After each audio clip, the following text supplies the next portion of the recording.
Break के बाद आप सभी का स्वागत। बात करेंगे ईरान के धुएं को लेकर, जो कि अब दिल्ली पहुंच रहा है। क्या यह पूरा मामला है? दिल्ली की हवा अचानक बदल गई है। मार्च का महीना है लेकिन आसमान धुंधला है, दूर की इमारतें गायब हो रही हैं और हवा में धूल तैरती हुई नजर आ रही है। राजधानी में ऐसा मौसम देखकर लोग हैरान हैं। कहीं कहा जा रहा है कि ये ईरान और इजराइल जंग का असर है, तो कहीं पर दावा यह किया जा रहा है कि ईरान में लगी आग का धुआं अब भारत तक पहुंच गया है। लेकिन बड़ा सवाल यह है कि क्या सच में जंग का धुआं दिल्ली की हवा में घुल गया है? क्या ईरान की आग का असर भारत तक आ गया है, या फिर इसके पीछे मौसम का कोई और खेल छिपा हुआ है? तो आखिर दिल्ली एनसीआर को हुआ क्या है, रिपोर्ट में देखिए। दिल्ली में ईरान जंग की धूल। क्या ईरान का धुआं भारत आया?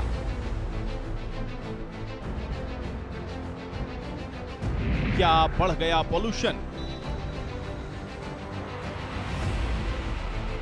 ये धूल है या कुछ और? दिल्ली एनसीआर की हवा अचानक बदल गई है।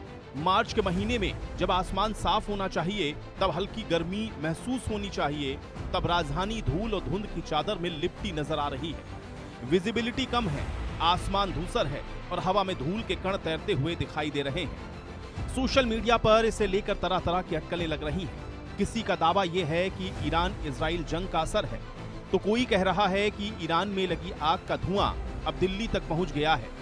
लेकिन असली सवाल यही है, क्या सच में ईरान जंग का धुआं दिल्ली तक पहुंच गया है, या फिर इसके पीछे कोई और वैज्ञानिक वजह है? सोमवार की सुबह जब दिल्ली नींद से जागी तो लोगों ने एक अजीब सा नजारा देखा।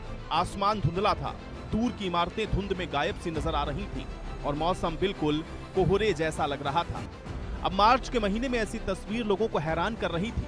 दिल्ली, नोएडा, गाजियाबाद, गुरुग्राम, हर जगह लोगों ने हवा में भारी धूल को महसूस किया।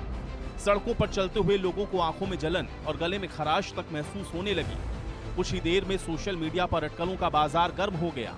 कई लोगों ने दावा किया कि ईरान इजराइल जंग के दौरान तेल डिपो और रिफाइनरियों में आग से उठे धुएं के बादल अब एशिया के कई हिस्सों तक फैल रहे हैं और अब यही धुआं दिल्ली तक पहुंच गया है।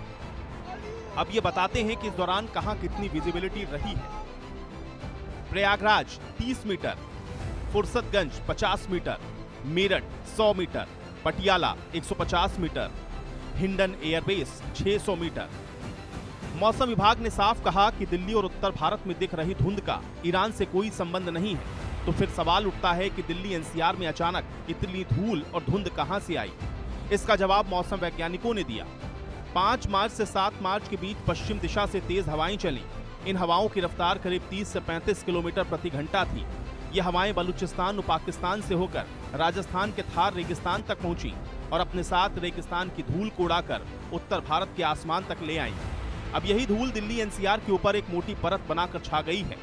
हवा में मौजूद ये धूल मिलकर सिलेटी रंग का धुंध बना रहे हैं, जिसकी वजह से आसमान का रंग फीका नजर आता है और विजिबिलिटी कम हो जाती है।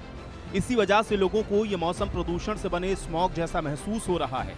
ये नेचुरल मिनरल डस्ट है, न कि पॉल्यूशन। अब प्रदूषण जानते हैं दिल्ली एनसीआर में कितना रहा है। Faridabad AQI 224, Ghaziabad AQI 329, greater Noida AQI 340, Gurugram AQI 307, Noida AQI 288। Delhi NCR में अचानक बढ़ी गर्मी का कारण भी इसी मौसम को बताया जा रहा है।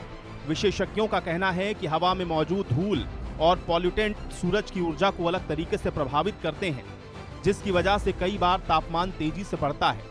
फिलहाल दिल्ली एनसीआर का तापमान 35 डिग्री के पार पहुंच चुका है, जो सामान्य से करीब 6 से 7 डिग्री ज्यादा है। अब ये भी जान लेते हैं कि क्या ईरान का धुआं भारत पहुंच सकता है। विशेषज्ञों के मुताबिक इसकी संभावना कम। ईरान और भारत में 3000 किलोमीटर की दूरी है। लंबी दूरी का असर काफी हद तक खत्म हो जाता है। ऊपरी हवाओं की दिशा भारत की तरफ नहीं है। अगर ईरान से धुआं उठता तो चीन और रूस जाएगा, यानी दिल्ली तक पहुंचना लगभग नामुमकिन है। हालांकि ईरान में हालात जरूर गंभीर हैं। ईरान के तेल डिपो में लगी आग के बाद तेहरान के आसमान में काले धुएं का घना बादल छा गया है। इस कारण यहां विजिबिलिटी काफी कम हो गई है। कुछ इलाकों में एसिड रेन जैसी स्थिति भी देखने को मिली है। लोगों ने आंखों में जलन और गले में तकलीफ की शिकायत की है। लेकिन दिल्ली एनसीआर में जो धुंध दिखाई दे रही है वो क्या है? युद्ध का असर नहीं, मौसम और रेगिस्तानी धूल है। पश्चिमी हवाएं रेगिस्तानी धूल उत्तर भारत ले आई हैं। कमजोर हवाओं से धूल दिल्ली के ऊपर जमा हो गई है। अगले 48 घंटे में मौसम का पैटर्न बदल सकता है। तेज पश्चिमी और उत्तर पश्चिमी हवाएं चलने की संभावना। ये हवाएं नेचुरल झाड़ू की तरह काम करेंगी, जिससे धूल और प्रदूषण तितर-बितर हो जाएगा। लेकिन इस घटना ने एक बार फिर से दिल्ली एनसीआर की हवा की असलियत सबको दिखा दी है, जहां थोड़ी सी धूल और कमजोर हवाएं भी पूरे शहर को धुंध और प्रदूषण में ढक देती हैं। ऐसे में सवाल यही है, क्या दिल्ली की हवा अब मौसम के हर छोटे बड़े बदलाव के साथ ऐसे ही बदलती रहेगी, या फिर इस समस्या का कोई स्थायी समाधान कभी निकलेगा?